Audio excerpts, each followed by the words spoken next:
May times na binabanggit ako ni Rob kahit sa live niya. Oo. Nire-rewind ko yun, nire-replay ko. Kasi ang sarap pakinggan na dahil galing kay Insan mismo na hindi niya ako pinapabayaan or proud siya sa mga narating ko bilang kalingap or masaya siya na nandito ako sa kanya.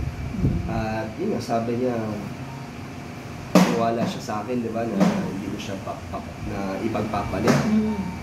Kaya masaya ako na buo yung loob ni Rob sa akin. Which is, yun ang talagang pinaparamdam ko sa kanya. Talagang hindi ko ipagpapalit si Kalingap Rob sa lahat. Kahit ano pang mangyari, kahit na ngayon dumating nga sa point na bumagsak talaga ako, nalubog ako. Pero hindi ako nag-isip na umalis ng Kalingap. Pero tapos, si Rob pa yung gumawa ng paraan na parang sinama niya ako sa bago ng grupo, yung Habibis. Parang kahit wala na ako, hindi na ako leading man. Wala na akong role sa K-Boys eh. Parang, pero wala. Gumawa siya ng paraan na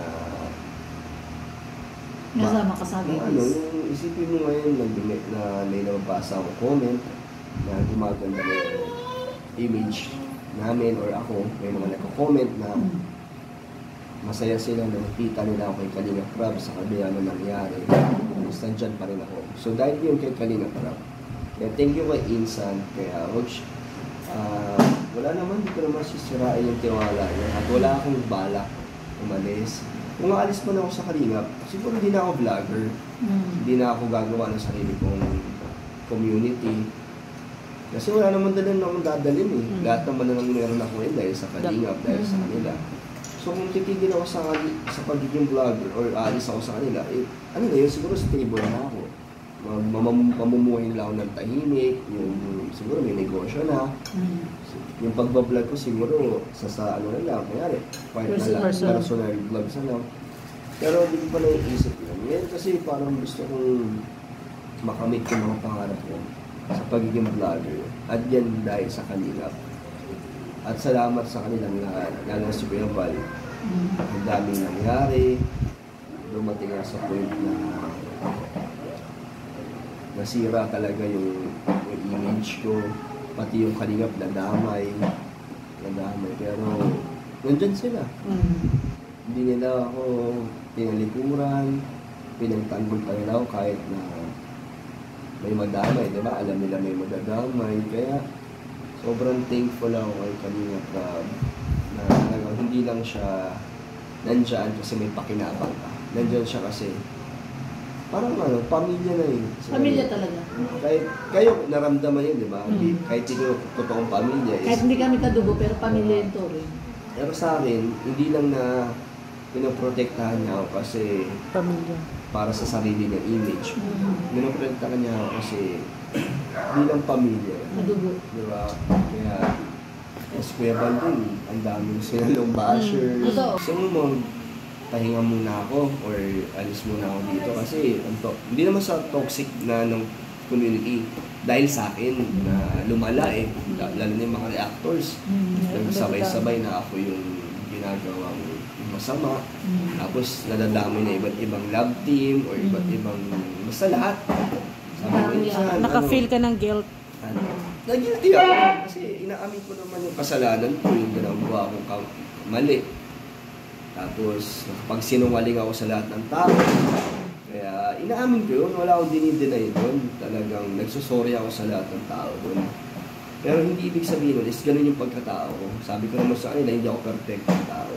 Sabi ko naman is, lahat naman tayo may pagkakamali. Sa buong buhay ko yun yung pinakamalaking pagkakamali ko, nagsinungaling ako. Pero may dahilan yun, pero tapos na yun eh, okay na yun. So, alis muna ako.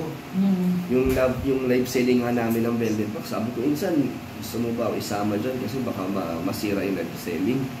Kasi parang yung kakaputok pa lang ng issue. Sige, Insan, wala daw yun, okay lang yun. Hayaan mo lang sila.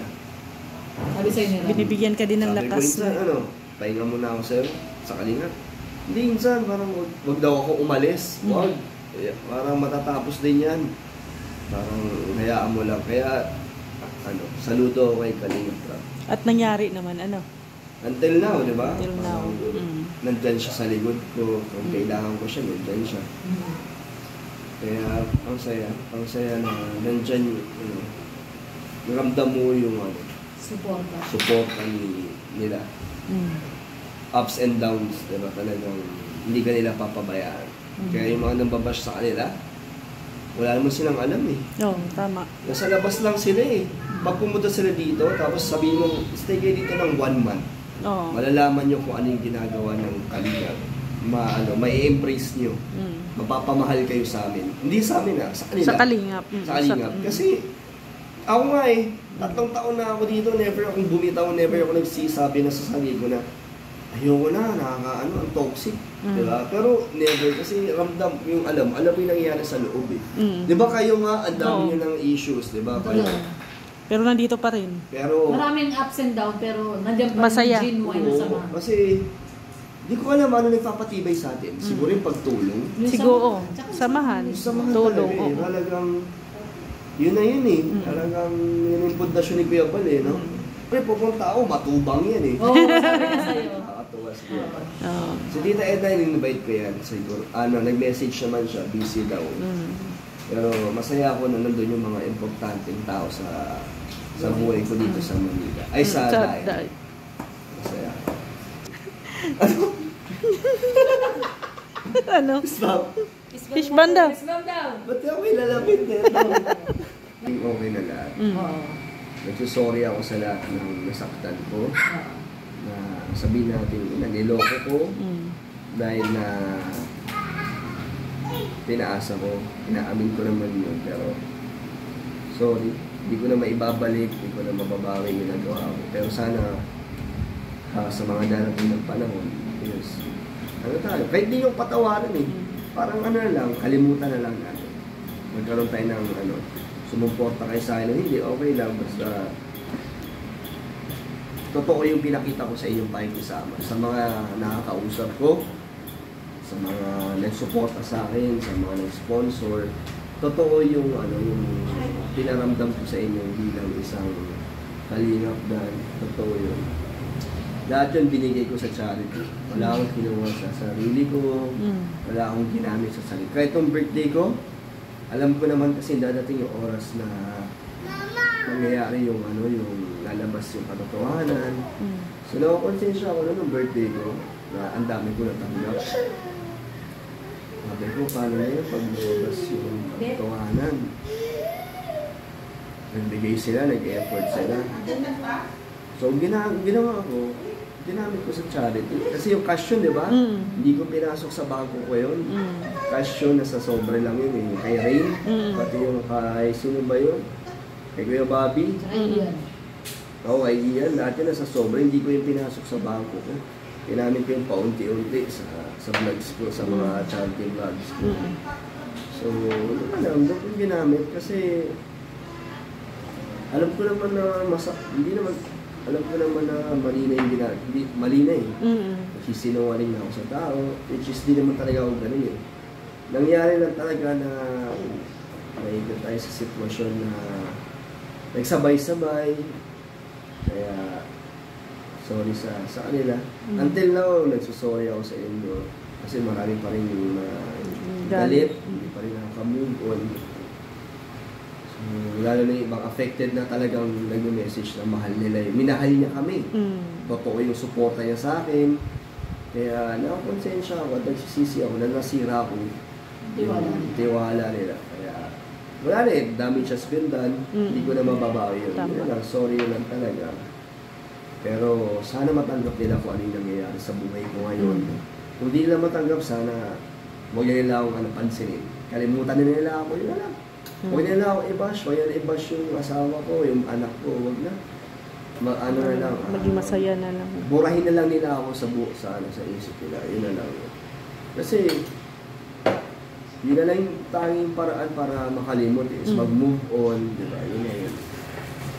Wala na akong magagawa, kahit mag-sorry ako na mag-sorry sa inyo. Sabi mo nga, damage is done na yun. Damage has been done, kaya salamat na nanatili sa mga nandito, sa mga nag-message na Kunyari, yung sabi ng iba, nasaktan sila, pero ngayon, nakamove on na. Salamat sa inyo. Mm. Salamat po. Wag ka nang iiyak. Hindi ako naiiyak. Papaiyak ka na eh. Hindi, never ako umiiyak. Hindi. Ano lang kasi, Nalulungkot ka lang. nalulungkot lang ako sa naging image ko ngayon sa kanila. Mm. Hindi naman ganito yung ginugusto kong Mangyari. mangyari. Ano lang. Basta, okay yun. Ano mangyari yun? Basta Oo. paliwanag lang. Go with the Pero flow na lang. Basta tayo. importante masaya Mas- ka ngayon. Oo. Masaya ako na magkakaroon ako sa sariling pamilya at nagkakaanak ako, di ba? At nandito tayo lahat. Oo. Tapos may iba pang nagsusuporta. Mm. Tapos masaya ako na kahit pa paano may channel pa ako. Mm. Kasi gusto ko magpatuloy sa charity kasi nga sinasabi ko sa sarili ko, layo muna ako sa charity kasi mas yung nilalabas ko, ano Mas na yun, malaki. parang mas malaki na yung ilalabas ko sa Isa sa bumabalik. kinikita mo. Mm. Isa sa bumabalik. Eh, ang point ko naman doon, paano kung walang babalik sa akin? Paano ako magpapatuloy? Eh, bukod doon, may sarili nilang obligasyon, may responsibilidad ako. So, iniisip ko, paano naman, di ba? Ganun. Kaya gumagawa ako ng iba't ibang paraan. Mm. Yung pagpaprank ko, Mm. wala ba akong ginagamit na ibang tao eh. Parang support lang. Kaya salamat kay Romar, kay Michael, sa ibang kalingap na sinusuportahan pa rin ako. Kaya ngayon, salamat din sa viewers na nandyan. Sana mabuhay yung channel ko, umangat Mm. na makapagpatuloy ako sa pag-chat. Gusto ko pa magpabahay, ang sarap Oh. magpabahay. Oo. Mm. Ang sarap makatulog. Pero ang sabi nila ay unahin mo daw muna yung dream house mo. Yun nga eh, wala pa akong plano sa sarili ko. Charity begins at home. Oo. Hindi, pero lalo na ngayon may magkaka-baby ka na pamilya, Yun nga eh. 'di ba? So dapat 'yun ang Salamat magiging din. first priority At mo. least, Kuya Bruce, may bahay na. Mm. Si mama na lang. Mm. Yung lupa ako, may plano naman ako doon. Kaso, di pa kaya sa ngayon. Mm. Pero- Dati Kay sa Kuya- Manila ako, motor ko, hulugan. Hindi Mm. ko naisip kumuha sa sasakyan. Mm. Pangatlong sasakyan ko na yan ngayon. Oo. Pero ano lang yan trading yun, Trade. second hand. Oo. Oo. Pero hindi natin masasabi kung anong plano ni Lord. Mm. Kasi sa Manila, ang motor ko doon, hulugan ha. Hindi ko iniisip na kukuha ko sasakyan. Pero isipin mo ngayon, di ba? May Nagkaroon sasakyan ako na. ng sasakyan. Ngayon, di ba, may Fortuner ka. Mm. Eh kung isipin mo, Fortuner, pang businessman yan eh. Oo. Pang negosyante ang tao yan eh. Eh ano ba ako? Parang Negosyante ka naman baga. nagkaroon lang naman ako ng konting negosyo na nakaipon. Mm. Pero di ba, nabigyan ako ni Lord ng ganyan. Kaya ang saya. Mm. Hindi ko iniisip yun, di ba? Kaya hindi ko alam kung anong plano ni Lord. Mm. Pero masaya ako na, eto, nandito tayo sa maayos sa tirahan. Oo. Hindi kami, hindi ako pinapabayaan. Kaya, Totoo. tapos nandiyan yung mga taong paligid ko. Kayo, hindi nyo ako iniwan kahit wala na kayong views. Diba? Kahit, ano eh, alam nyo naman sa una pa lang na, Mm. or nalaman nyo nung Late na. late na, di ba? Oo, Nalaman nyo na. mag 4 months. Pero, tinuloy nyo pa rin yung support na yun, di kayo dito. Oo, alam namin mangyayari to. Hanggang sa nalaman nyo na dumating na sa sumabog na. Oo. 'Di ba yung unang ang tanong Andyan namin, pa rin kayo. Totoo.